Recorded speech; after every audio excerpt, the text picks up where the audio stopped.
10वें नंबर पर नाम आता है अंडरवर्ल्ड डॉन रवि पुजारी का। इसका जन्म कर्नाटक के बेंगलुरु में हुआ था। इस पर हत्या के प्रयास और फिरौती के कुल 200 से भी ज्यादा आपराधिक मामले दर्ज हैं।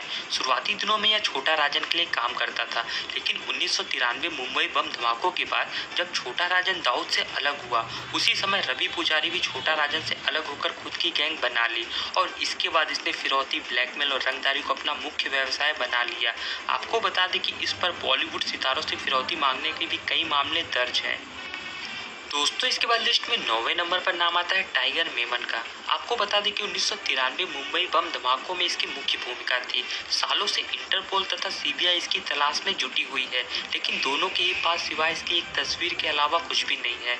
आपको बता दें कि जब वर्ष 2015 में इसके छोटे भाई याकूब मेमन को 1993 मुंबई ब्लास्ट के आरोप में फांसी दी गई थी, तो इसने अपने भाई की फांसी का बदला लेने के लिए पुलिस को धमकी भी दी थी। खुफिया एजेंसियों के सूत्रों के मुताबिक वर्तमान में यह पाकिस्तान के कराची में आईएसआई की सरपरस्ती में रह रहा है। यह अपना ज्यादातर समय दुबई और पाकिस्तान में बिताता है। दोस्तों, इसके बाद लिस्ट में 8वें नंबर पर नाम आता है छोटा राजन का। इसका जन्म 1968 में मुंबई के चेंबूर की तिलक नगर बस्ती में हुआ था। महज 10 साल की उम्र में ही इसने टिकट ब्लैक करना शुरू कर दिया था। शुरुआती दिनों में यह बड़ा राजन के लिए काम करता था, लेकिन बड़ा राजन की मौत के बाद यह गैंग का मुखिया बन गया। इसी दौरान अंडरवर्ल्ड डॉन दाऊद इब्राहिम से इसके संबंध बन गए और यह हत्या, तस्करी और फिल्म फाइनेंस के धंधे में उतर गया। इसके बाद यह दाऊद के साथ मिलकर भारत ही नहीं बल्कि पूरी दुनिया में गैर कानूनी काम करने लगा, लेकिन 1993 मुंबई बम ब्लास्ट के बाद यह दाऊद से अलग हो तंग आ चुका था और इसी वजह से ज्यादा पैसा कमाने की चाह में यह 34 साल की उम्र में अपना घर छोड़कर मुंबई आ गया। मुंबई आने के बाद इसे कोई अच्छा काम नहीं मिला। इसी वजह से यह वीटीसी स्टेशन पर एक कूली के रूप में काम करने लगा और इसकी किस्मत का तारा यहीं से चमका जब इसकी मुलाकात एक शराब तस्कर से हुई। देखते ही देखते यह अवैध शराब तस्करी के धंधे का बादशाह बन गया और मुंबई के लोग इसे वर्दा भाई के नाम से जानने लगे। दोस्तों, इसके बाद इस लिस्ट में 6वें नंबर पर नाम आता है अबू सलेम का। इसका जन्म 1968 में आजमगढ़ जिले के सरायमीर गांव के एक निम्न मध्यम वर्गीय परिवार में हुआ था। इसके पिता पेशे से वकील थे, किंतु बचपन में ही पिता की सड़क दुर्घटना में मृत्यु हो जाने के बाद घर संभालने की जिम्मेदारी अबू सलेम के कंधों पर आ गई और वह मैकेनिक का काम करने लगा। हालांकि इसी बीच इंटरमीडिएट की पढ़ाई पूरी करने के बाद इसने अपना घर छोड़ दिया और दोबारा कभी लौट कर नहीं आया। घर से भागने के बाद पहले इसने दिल्ली का रुख किया और कुछ समय वहां टैक्सी चलाने के बाद यह मुंबई चला गया। आपको बता दें कि मुंबई जाने के बाद इसने कई छोटे मोटे काम किए और इसके बाद यह रियल एस्टेट ब्रोकर के तौर पर काम करने लगा। रियल एस्टेट ब्रोकर बनने के दौरान ही मुंबई में माफिया लोगों से इसकी पहचान हुई और यह जुर्म की दुनिया में उतर गया। आपको बता दें कि एक समय यह दाऊद इब्राहिम का निकट सहयोगी था और इसे दाऊद का दाहिना हाथ भी माना जाता था। 1990 में दाऊद ने डी कंपनी की देखरेख का काम अबू सलेम को सौंप दिया और इसके बाद अबू सलेम दाऊद के इशारे पर फिल्मी सितारों और कारोबारियों से जबरन वसूली का काम शुरू कर दिया। इसने दुबई में अपना एक बिजनेस भी शुरू किया था जिसे किंग ऑफ कार ट्रेडिंग का नाम दिया गया था। दोस्तों, इस लिस्ट में 5वें नंबर पर नाम आता है हाजी मस्तान का। हाजी मस्तान की कहानी किसी फिल्म की स्टोरी से कम नहीं है। अपना बचपन बेहद गरीबी में गुजारने वाला मस्तान जब अमीरी की सीढ़ियां चढ़ा तो ऐसी ऊंचाई पर पहुंचा जहां पहुंचना किसी के लिए भी संभव नहीं था। किसने सोचा था कि साइकिल मरम्मत की दुकान चलाने वाला मस्तान एक दिन लंबी गाड़ियों में घूमेगा और पूरी बम्बई पर राज करेगा। कहा जाता है कि मस्तान डॉन जरूर था, लेकिन उसने कभी गोली नहीं चलाई और ना ही किसी की जान ली। ऐसा नहीं था कि वह अहिंसावादी था, लेकिन वह यह सब काम अपने आदमियों से करवाता था। दोस्तों, हाजी मस्तान मूलतः तमिलनाडु का रहने वाला था, लेकिन 8 साल की उम्र में ही यह अपने पिता के साथ मुंबई आ गया था। मुंबई आने के बाद इन्होंने एक साइकिल रिपेयरिंग की दुकान खोली और कई सालों तक साइकिल रिपेयरिंग की दुकान में काम करने के बाद हाजी मस्तान डाक में कूली बन गया।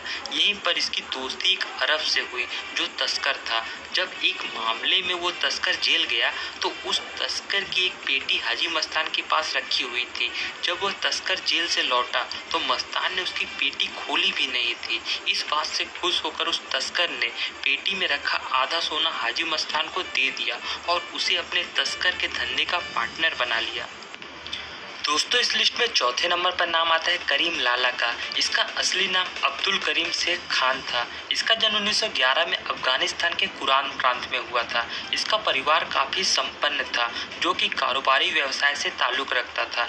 जिंदगी में ज़्यादा कामयाबी हासिल करने की चाह ने इसे हिंदुस्तान की तरफ जाने के लिए प्रेरित किया। इसी वजह से 21 साल की उम्र में यह भारत आ गया। इसने मुंबई में अपना कारोबार शुरू कर दिया। उस समय किसी ने सोचा भी नहीं था कि एक दिन करीम लाला मुंबई का सबसे बड़ा माफिया गैंगस्टर बन जाएगा। करीम लाला ने मुंबई में दिखाने के लिए तो कारोबार शुरू कर दिया था, लेकिन वास्तव में वह इस कारोबार की आड़ में हीरे और जवाहरात की तस्करी करने लगा। 1940 तक इसने इस काम में एक तरफा पकड़ बना ली थी। आगे चलकर इसे तस्करी के धंधे में किंग के नाम से मशहूर हो गया था। इसके बाद इसने मुंबई में कई जगहों पर शराब और जुए के अड्डे भी खोल दिए। इसका काम और नाम दोनों ही बढ़ता जा रहा था। उन दिनों मुंबई में हाजी मस्तान और वरदराजन भी काफ़ी सक्रिय थे। तीनों ही किसी से कम नहीं थे, इसलिए तीनों ने मिलकर काम और इलाके बांट लिए थे। हाजी मस्तान करीम लाला को असली डॉन के नाम से जानता था। दोस्तों इस लिस्ट में तीसरे नंबर पर नाम आता है अरुण गौली का। इसका जन्म महाराष्ट्र के अहमदनगर के कोपर गांव में हुआ था। वर्ष 1970 में अरुण गौली ने जुर्म की दुनिया में कदम रखा और रमा नायक और बाबू रेसिम की गैंग बायगुल्ला कंपनी में शामिल हो गया। वर्ष 1988 में पुलिस ने रमा नायक को एक एनकाउंटर में मार गिराया। इस एनकाउंटर के बाद अरुण गौली ने बायगुल्ला कंपनी की कमान अपने हाथों में ले ली। गौली का मानना था कि जिस एनकाउंटर में रमा नायक की मौत हुई थी, उस एनकाउंटर की योजना दाऊद इब्राहिम ने बनाई थी। इस वजह से गौली गैंग और दाऊद गैंग के बीच गैंगवार शुरू हो गई। वर्ष 1988 से 1990 के बीच दाऊद की डी कंपनी गैंग और गौली गैंग के बीच भीषण गैंगवार की शुरुआत हो गई। उस समय गौली गैंग काफ़ी खतरनाक थी, जिसकी वजह से डी कंपनी के बहुत से गैंगस्टर जैसे सरस सेट्टी, छोटा राजन और छोटा शकील डर की वजह से मुंबई छोड़कर भाग गए थे। आपको बता दें कि क्रिमिनल गतिविधियों के लिए गौली को कई बार गिरफ्तार भी किया गया और कई बार इसे लंबे समय तक जेल में भी रहना पड़ा था, लेकिन ज़्यादातर केसों में पर्याप्त सबूत के अभाव में उसे छोड़ दिया जाता था। लेकिन अंततः शिवसेना लीडर कमलाकर की हत्या के आरोप में कोर्ट ने गौली को दोषी करार देते हुए सजा सुना दी थी। दोस्तों इस लिस्ट में दूसरे नंबर पर नाम आता है मन्या सुर्वे का। इसने मुंबई के कीर्ति कॉलेज से ग्रेजुएशन किया था और जब इसने अपराध की दुनिया में कदम रखा तो इसने अपने साथ पड़े कुछ दोस्तों को भी अपनी गैंग में शामिल कर लिया। मन्या को अपराध की दुनिया में उसके सौतेले भाई भार्गव दादा ने लाया था। उस समय भार्गव दादा का उस इलाके में काफ़ी दहशत थी। मन्या सुर्वे ने भार्गव दादा के साथ मिलकर 1969 में किसी डांडेकर का मर्डर कर दिया था। इस कत्ल के आरोप में मन्या सुर्वे को गिरफ्तार कर लिया गया। होने लगा इससे जेल प्रशासन उससे परेशान होकर उसे वहां से निकालकर रत्नागिरी जेल में शिफ्ट कर दिया, जहां वह मौका मिलते ही फरार हो गया। वहां से फरार होने के बाद मन्या सुर्वे मुंबई आ गया और नए सिरे से गैंग का निर्माण किया और सैकड़ों वारदातों को अंजाम दिया। दोस्तों इस लिस्ट में पहले नंबर पर नाम आता है मुंबई बम ब्लास्ट के मास्टरमाइंड दाऊद इब्राहिम का। इसका जन्म 1955 में महाराष्ट्र के रत्नागिरी में हुआ था। इसका रियल नेम शेख दाऊद इब्राहिम कसकर है। इसके पिता मुंबई में हवलदार थे। स्कूल के दिनों में बुरी संगति में पड़कर इसने चोरी, डकैती और तस्करी करना शुरू कर दिया, जिससे परेशान होकर इसके घर वालों ने इसकी शादी करा दी। लेकिन यह फिर भी नहीं सुधरा और जुर्म की दुनिया में आगे बढ़ता चला गया। उन दिनों मुंबई में underworld don Karim Lala gang का राज हुआ करता था। दाऊद भी इस गैंग में शामिल हो गया और कई वारदातों को अंजाम दिया। आपको बता दें कि 80 के दशक में चोरी और तस्करी करने वाला दाऊद जुर्म की दुनिया का बड़ा नाम बन गया था और इसी के साथ वह फिल्म, फाइनेंस और सट्टेबाजी का काम भी करने लगा था। इसी दौरान इसकी मुलाकात छोटा राजन से हुई और दोनों मिलकर भारत ही नहीं बल्कि भारत के बाहर भी अपने धंधों को फैला दिया। मुंबई और दुबई के बीच इनके गुनाहों की तूती बोलने लगी। इसी दौरान 1993 मुंबई ब्लास्ट के बाद दाऊद और छोटा राजन अलग हो गए। दोनों ने भारत छोड़ दिया।